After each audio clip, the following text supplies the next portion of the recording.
အားလုံးပဲမင်္ဂလာပါခင်ဗျာဒီနေ့ကျွန်တော်တို့အားလုံးရဲ့စိတ်ပိုင်းဆိုင်ရာလွတ်မြောက်မှုကိုဆောင်ကျဉ်ပေးမယ်မေရော့ဘင်ရဲ့ The Let Them Theory ခေါ်သူတို့လှုပ်ချင်တာလှုပ်ပါစေဆိုတဲ့ theory အကြောင်းကိုဆွေးနွေးသွားမှာဖြစ်ပါတယ်ဒီအယူဆကရိုးရှင်းပါတယ်ကျွန်တော်တို့ဟာကိုယ်ပတ်ဝန်းကျင်ကလူတွေရဲ့သဘောထားအပြုအမူနဲ့တုံ့ပြန်မှုတွေကိုထိန်းချုပ်ဖို့ကြိုးစားရင်းဘဝရဲ့စွမ်းရည်တွေကိုဖြုံးသိနေကြရပါတယ်ငါဒီလိုလှုပ်လိုက်ရင်သူတို့ဘယ်လိုထင်သွားမလဲငါ့အများအထင်လွဲသွားမလားစတဲ့စိုးရိမ်ပူပန်မှုတွေကကိုချုံနှောင်ထားတတ်ပါတယ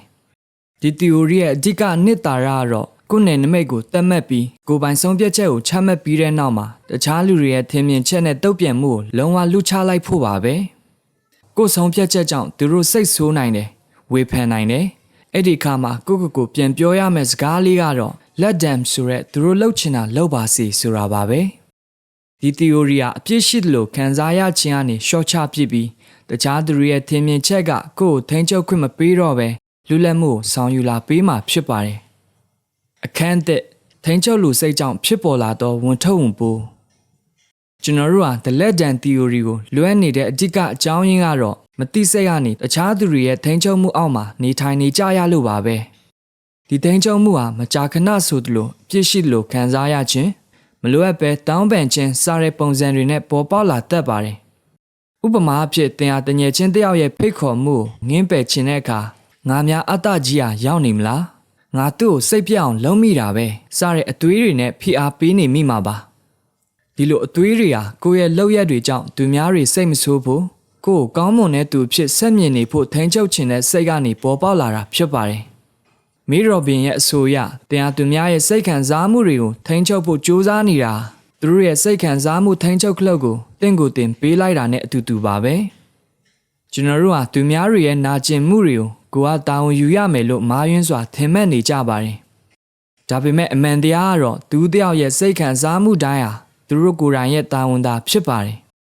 ်ဒါကြောင့်ကိုယ့်ဘဝအတွက်မှန်တယ်လို့ယုံကြည်တဲ့ဆုံးဖြတ်ချက်တစ်ခုကိုချမှတ်လိုက်တဲ့အခါအဲ့ဒီလူရဲ့တုံ့ပြန်မှုအတွက်စိုးရိမ်ပူပန်နေစရာမလိုပါဘူးဒီတစ်ခါမှာတင်းရဲ့စိတ်ကိုအေးချမ်းသွားစေမယ့်စကားလုံးကသူတို့လှုပ်ချင်တာလှုပ်ပါစေဆိုတာပါပဲသူတို့စိတ်ဆိုးနေပါစေဒါသူတို့ကိစ္စသာဖြစ်ပါတယ်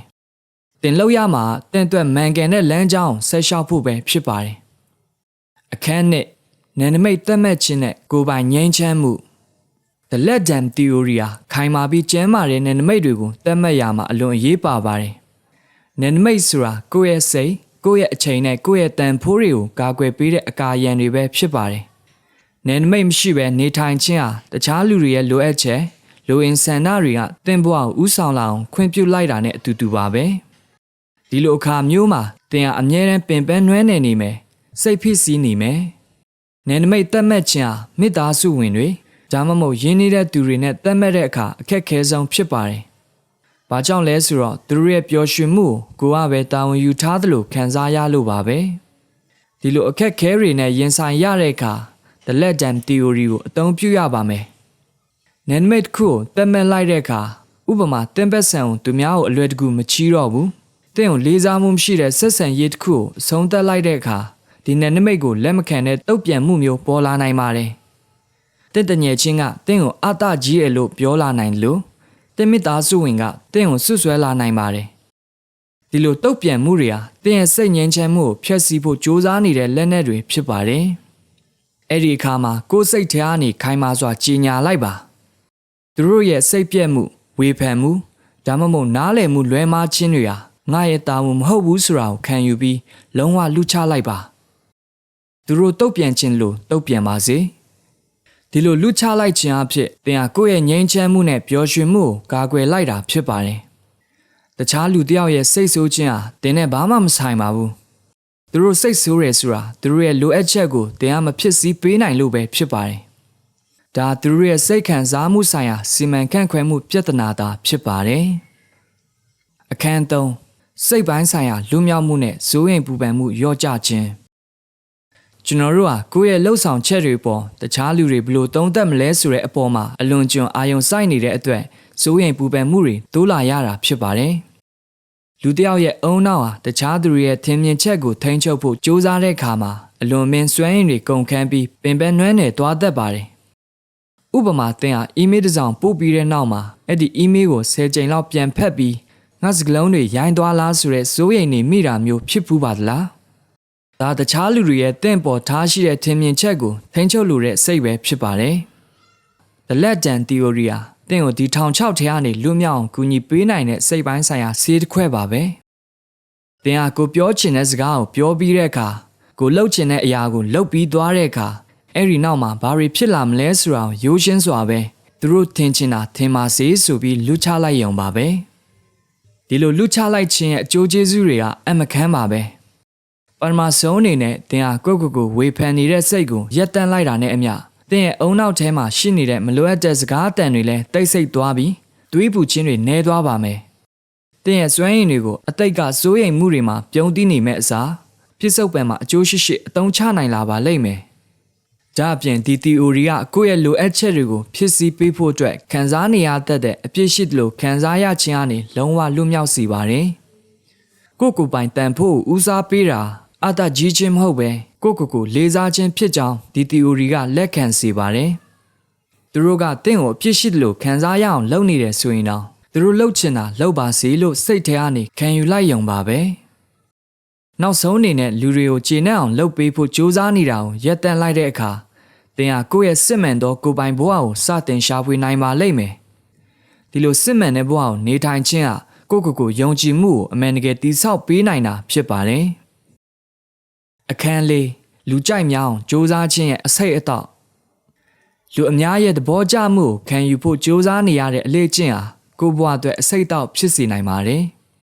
ဒီအလေ့ကျင့်ကကိုယ့်ရဲ့အပြုမှုတွေကိုသူများရဲ့စံနှုန်းတွေနဲ့ကိုက်ညီအောင်ပြုပြင်နေရတဲ့အတွက်ကိုဘဒူလဲဆိုတဲ့စစ်မှန်တဲ့အနှစ်သာရကိုဖုံးကွယ်နေမိတာပဲဖြစ်ပါတယ်ဒီအလေ့ကျင့်ဟာအောက်ပါပုံစံ၃မျိုးနဲ့ကျွန်တော်တို့ကိုထိခိုက်စေပါတယ်အမြဲတမ်းရှင်းပြနေရခြင်းကျွန်တော်တို့ဟာကိုယ့်ရဲ့ဆုံးဖြတ်ချက်တိုင်းကိုတခြားလူတွေကလက်ခံအောင်အသေးစိတ်ရှင်းပြဖို့လိုအပ်တယ်လို့ခံစားနေရပါတယ်တကယ်တော့သင်ရဲ့ဆုံးဖြတ်ချက်တွေဟာသင်ရဲ့ဘဝသင်ရဲ့တန်ဖိုးတွေပေါ်မှာသာအခြေခံတာဖြစ်ပြီးအဲ့ဒီအတွက်သူများရဲ့ခွင့်ပြုချက်ကိုယူစရာမလိုပါဘူးမဖြစ်နိုင်ဘူးဆိုတဲ့စကားလုံးကပဲရှင်းပြချက်အလုံးလောက်ဖြစ်ပါတယ